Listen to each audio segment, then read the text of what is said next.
75वीं पुण्यतिथि आयोजित की गई इसी संदर्भ में कि बिहटा में जो नवनिर्मित हवाई अड्डा बन रहा है उसका नामकरण स्वामी सहजानंद सरस्वती के नाम पर हो, क्योंकि बिहटा उनका आश्रम था, सीताराम आश्रम। और बिहटा में मैं सौभाग्य है बिहटा का कि उतना बड़ा व्यक्तित्व का बिहटा में रहना हुआ है जो देश स्तर के व्यक्तित्व थे। और बिहटा में जब निर्माण हो रहा है तो यही बिना कोई कंफ्यूजन के, उसमें बिना कोई विवाद के, और सभी दलित वर्ग, वंचित वर्ग, कमजोर वर्ग, किसान मजदूर की लड़ाई लड़ने वाला व्यक्तित्व है।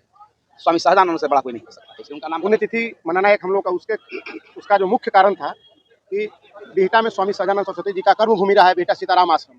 और संजोग से बिहटा में अंतर्राष्ट्रीय हवाई अड्डा का निर्माण हो रहा है, तो हम लोग सरकार को इस कार्यक्रम के माध्यम से मैसेज देना चाहते हैं कि निश्चित रूप से आप बिहटा का जो अंतर्राष्ट्रीय हवाई अड्डा बन रहा है स्वामी सहजानंद सरस्वती जी के नाम पर हो। इस कार्यक्रम का मुख्य मकसद यही था।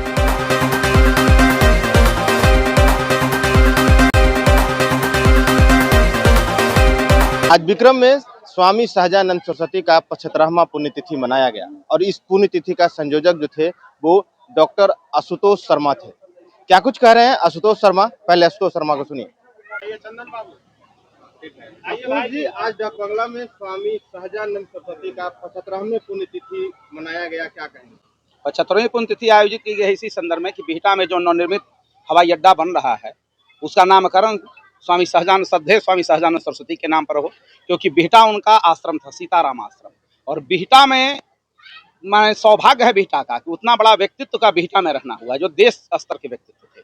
और बिहटा में जब निर्माण हो रहा है तो यही बिना कोई कंफ्यूजन के, उसमें बिना कोई विवाद के, और सभी दलित वर्ग, वंचित वर्ग, कमजोर वर्ग, किसान मजदूर की लड़ाई लड़ने वाला व्यक्तित्व है। स्वामी सहजानंद से बड़ा कोई नहीं हो सकता, इसलिए उनका नामकरण इस पर हो, इसलिए हम लोग इस आंदोलन में मांग रखे हैं।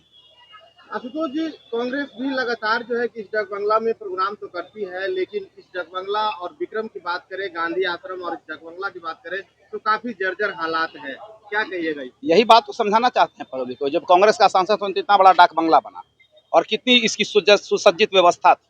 जब से कांग्रेस की शासन गई है इसकी व्यवस्था देखिए क्या व्यवस्था हो गई। और वे विकास पुरुष बने हुए हैं। विकास पुरुष का विकास कहाँ है इस डाक बंगला में? उस क्वेश्चन करना चाहिए आप लोग को, सरकार के मंत्रियों से, सरकार के विधायकों से, अधिकारियों से, कि भाई कांग्रेस पार्टी ने कितना सुंदर इस डाक बंगला का निर्माण कराया और क्या सुसज्जित व्यवस्था थी।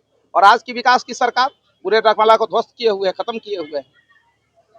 इस विधानसभा में क्या होगी तैयारी और क्या कुछ होगी विधानसभा में? देखिए, एक बात तो आप लोग भी जानते हैं कि महागठबंधन की जीत सुनिश्चित है।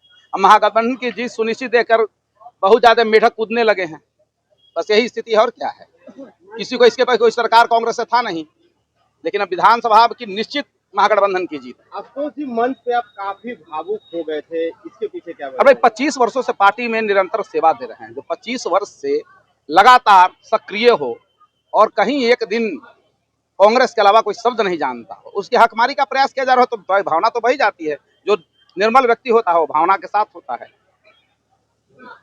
स्वामी सहजानंद स्वामी जी का आज 75वां पुण्यतिथि मना रहे हैं।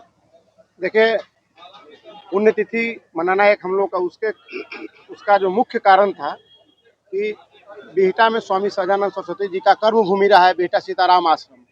और संजोग से बिहटा में अंतर्राष्ट्रीय हवाई अड्डा का निर्माण हो रहा है, तो हम लोग सरकार को इस कार्यक्रम के माध्यम से मैसेज देना चाहते हैं कि निश्चित रूप से आप बिहटा का जो अंतर्राष्ट्रीय हवाई अड्डा बन रहा है स्वामी सहजानंद सरस्वती जी के नाम पर हो। इस कार्यक्रम का मुख्य मकसद यही था। कहाँ तक प्रयास कीजिएगा? देखिए, आगाज हम लोग किए हैं और अंजाम तक पहुंचाएंगे। जब तक स्वामी जी के नाम पर हवाई अड्डा का नामकरण नहीं होगा, निश्चित रूप से हम लोग वहां पर प्लेन भी नहीं उतरने देंगे। ये भी आपको बता रहे हैं मीडिया के माध्यम से कि प्लेन तभी उतरेगा जब वहाँ स्वामी सहजानंद सरस्वती जी के नाम पर अंतर्राष्ट्रीय हवाई अड्डा का नाम होगा। आपका परिचय? मेरा नाम चंदन कुमार हुआ, कांग्रेस पार्टी के पूर्व जिला अध्यक्ष, पटना ग्रामीण। तो आपने साफ तौर से सुना कि आशुतोष शर्मा ये कहते नजर आ रहे हैं कि ये सहजानंद सरस्वती का 75वां पुण्यतिथि मनाने के पीछे जो उनका मकसद था, उनका मकसद यही था कि ये मकसद जो था, जो बिहटा में जो एयरपोर्ट बन रहा है उस एयरपोर्ट का नामकरण जो है कि सहजानंद सरस्वती के नाम पे होना चाहिए। और उन्होंने साफ तौर पे बताया, भावुक होने को लेकर के भी पत्रकारों ने सवाल किया तो उन्होंने क्या कुछ कहा। साथ में चंदन शर्मा भी हैं, चंदन शर्मा क्या कुछ कह रहे हैं आप लोगों ने सुना। फिलहाल के लिए इतना ही। आपकी क्या राय है? आप बीकेएम खबर देख रहे हैं, अपनी राय कमेंट बॉक्स में जरूर दें। बने रहें बीकेएम खबर के साथ। जय हिंद, जय बिहार।